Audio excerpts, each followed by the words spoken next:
Hi, my name is Dalton Hesley, and I'm a senior research associate here at the University of Miami's Rosenstiel School, where we study marine science and coral reef restoration.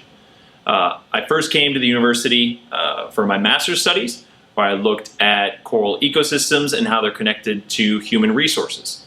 After being with Dr. Diego Lirman's coral restoration lab for a full year, I was hired on full-time to manage his lab's coral conservation program called Rescue a Reef. The purpose of Rescue a Reef is to better engage the public in citizen science through coral reef restoration.